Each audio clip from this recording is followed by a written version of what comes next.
Hello and welcome to Motorcycle News and welcome to a first look at the 2025 Triumph Speed Triple 1200 RS. Now the new RS model on the face of it kind of looks the same as the old RS model that first arrived in 2021.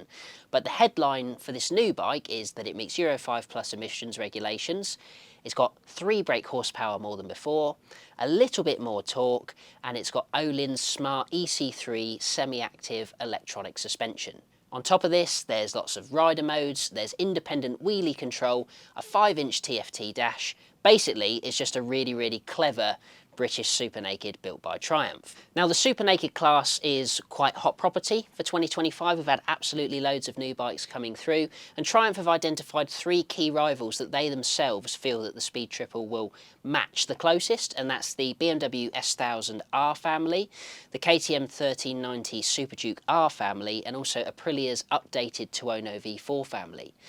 Triumph themselves actually told me that they don't consider Ducati's updated Street Fighter V4 to be in the same sort of class as this, because where the Triumph's now got 180.5 brake horsepower, the Ducati obviously makes around about 211 brake horsepower, and it also costs about £25,000 in V4S trim as standard, whereas the new Triumph costs £17,495 on the road. So let's dive into some of the detail then. So like before, the Triumph is powered by an 1160cc inline 3-cylinder engine. That engine is basically the same as what arrived before in 2021, but it's had some slight tweaks, obviously to meet Euro 5 Plus conditions, but also to get that little bit more performance from the motor as well. So as I said before, it's 180.5 brake horsepower, and that comes at 10,750 RPM. Torque is now at a claimed 94.5 pound-feet, and that comes in at 8,750 RPM. Now, what's key about the torque figure is that peak torque actually comes in now a little bit lower. Before it used to come in at 9,000 RPM, so it's dropped ever so slightly, and that's just going to unlock a little bit more punch at road-going speeds. So how have they actually achieved this new performance? Well, it all comes down to the exhaust. Basically, it's more freer flowing. So basically, Triumph have been able to tune this new engine for more power thanks to a freer flowing exhaust that's now sort of shorter and also mass centralised as well, which helps with handling characteristics as well. Those wanting to take things a little bit further can actually add an additional optional Akrapovic end can as well with a carbon tip, which looks very nice indeed. On top of that, there's also been a change to the engine tune itself, and Triumph say that the engine should be a little bit smoother than before thanks to sort of updates to the crank balancing as well. So, you know, lots to go at. On the face of it, sort of quite a simple thing, but actually in reality they've actually been quite clever with it. So outside of that, I also alluded to the fact that this has got a smart electronic suspension. Now that is Öhlins Smart EC3, and it's very clever indeed, hence the name. Now this is on very few bikes at the moment, so the Smart EC3 also features on the Ducati Panigale V4S, the 2025 model, and also the Street Fighter for 2025, and also Honda's latest CBR 1000 RR Fireblade SP.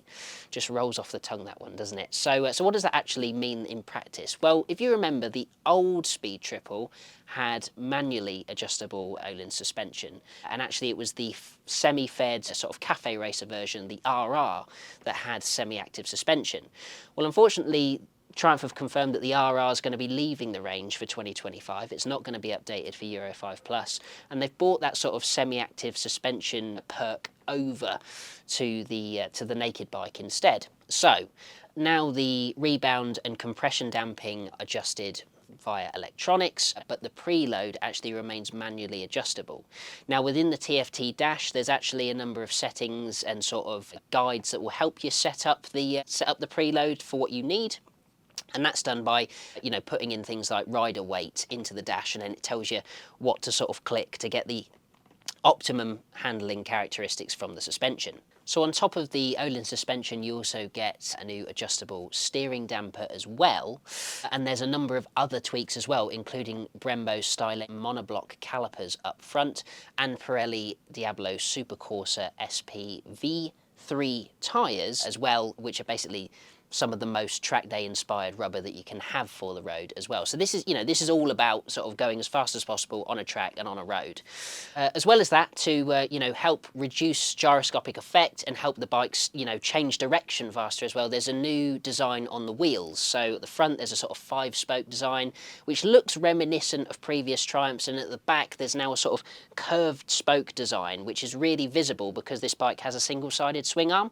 Looks really, really nice, and it's just flanked by that right exit exhaust as well, which I obviously said earlier had that optional Akrapovic accessory.